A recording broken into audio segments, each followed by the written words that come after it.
Ya, kita lanjutkan dana reses untuk siapa, Pak Menteri. Pak Menteri, tadi sempat kita singgung apakah ini sebetulnya bentuk deal-dealan politik di DPR dengan pemerintah. Karena kalau kita lihat kemarin ada isu mengenai pemakzulan lah, apalah, inilah, itulah, KPK Polri lah. Apakah kemudian ini salah satu solusinya, Pak? Untuk kemudian, tadi Anda bilang bahwa ini adalah aspirasinya dari DPR sendiri untuk mengajukan kenaikan. Apakah ini menjadi solusi untuk itu, Pak?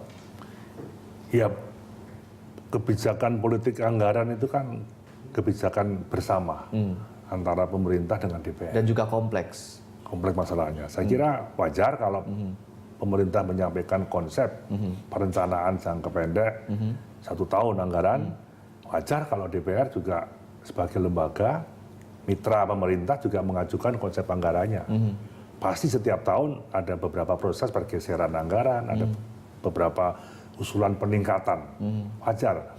Pemerintah juga ingin meningkatkan di pos-pos tertentu, DPR juga ingin meningkatkan pos-pos tertentu. Tapi sudah dengar nggak mungkin pendapat dari teman-teman di DPR, apakah mereka happy atau mungkin kurang atau bagaimana nih, Pak?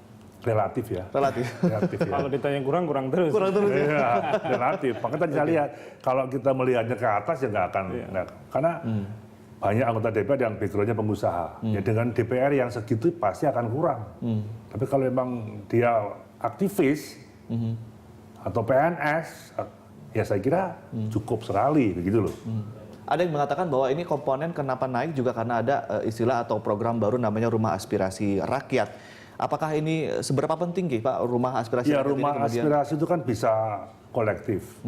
Memang idealnya anggota DPR itu Per orang ya. per orang yang munculnya dari daerah pemilihan itu. Itu problemnya. Itu problemnya. Jadi dia sudah punya rumah, sudah punya kediaman. Tapi kan mayoritas ini orang Jakarta semua. Iya. Orang Jakarta yang punya dapil di mana gitu ya? Ya, ditempatkan oleh partai di mana. Lah pasti kan perlu uang kontrak, rumah setidaknya.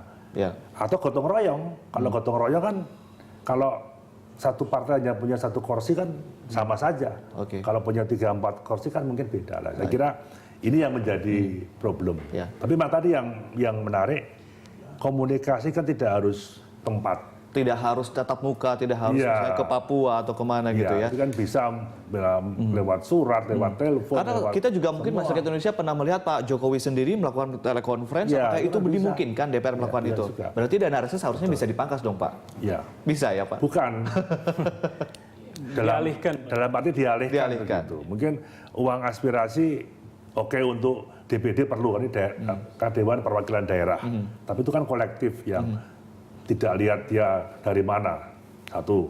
Tapi kalau DPR kan berbagai macam partai. Kalau ada 10 partai berarti perlu tempat. Nah, tempat kan tidak harus mewah, tidak harus besar, tidak harus beli rumah, bisa kontrak atau bisa sewa rumah atau ruangan di konstituennya masing-masing. Ya. Kos lah, sistemnya sistem kos itu loh. Jangan sistem harus buat rumah kan begitu. Kita ke Pak Adan. Pak Adan, kalau kita lihat kan memang untuk masalah dana reses ini masuk ke APBN. Dan APBN kita tahu bahwa dana anggarannya masih banyak yang juga dana pinjaman begitu. Iya. Apalagi kemudian kepentingan masyarakat juga masih banyak yang perlu diprioritaskan. Apakah menurut Anda masih perlu dana reses ini? Apakah kedepannya perlu disunat atau perlu dihilangkan sama sekali atau bagaimana, Pak? Ya, itu yang saya kira saya belum bisa menjawab perlu atau tidak ya. Karena bagaimanapun perlu ada semacam evaluasi sekali lagi yang lebih detail sebenarnya mengenai kebutuhan akan kunjungan ke daerah. Nah, sebagaimana tadi sudah disinggung oleh Pak Cahyo juga, sebenarnya kan anggaran itu juga tidak harus terus-menerus masuk ke kantong pribadi anggota dewan. Akan tetapi bisa digunakan atau didiversifikasi kegiatannya dalam bentuk yang lain, misalnya penguatan hubungan dan komunikasi dengan konstituen melalui berbagai macam instrumen teknologi informasi. Nah, sekarang pertanyaannya apakah ide itu keluar atau tidak dari anggota dewan? Kalau isunya hanya kenaikan anggaran reses, akan tetapi ide-ide itu tidak keluar, berarti kita tahu sebenarnya motivasinya apa begitu. Nah, ini yang menjadi persoalan. Tapi kalau selama ini motivasinya apa, Pak Adan, menurut Anda? Ya, selama ini terjadi kan dari 2012 sampai 2015 naik terus. Saya kira ada 2 problem besar ya politik di Indonesia. Pertama mengenai kebutuhan pendanaan politik partai. Yang kedua mengenai model rekrutmen kader di partai politik. Tadi sudah disinggung oleh Pak Cahyo, seharusnya isu mengenai penyerapan aspirasi itu bisa diselesaikan ketika ya, wakil rakyat yang dipilih itu benar-benar berasal dari daerah Rakyat. itu. Gitu.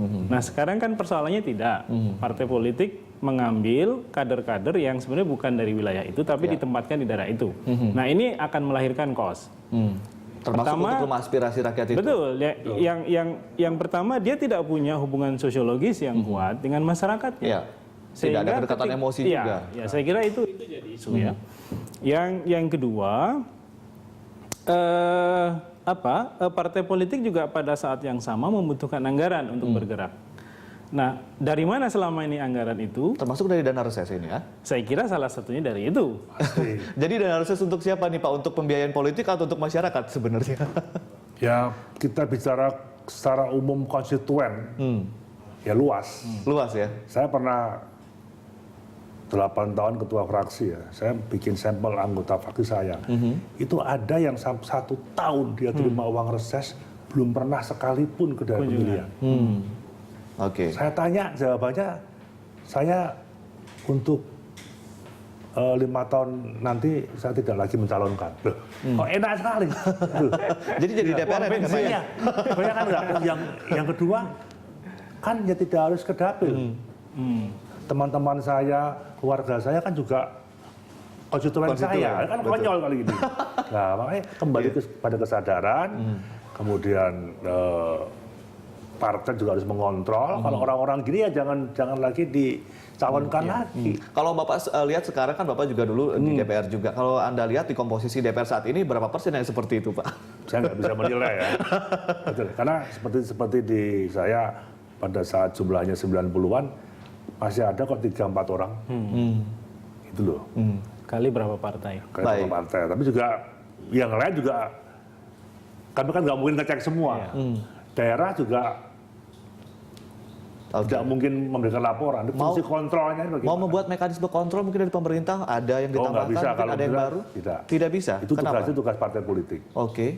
Mekanisme kontrol itu hanya ada pada laporan keuangan. Kalau dari lembaga di luar DPR ya, seperti BPK, dia akan memeriksa apakah dana reses itu dipakai atau tidak dengan benar. Oke.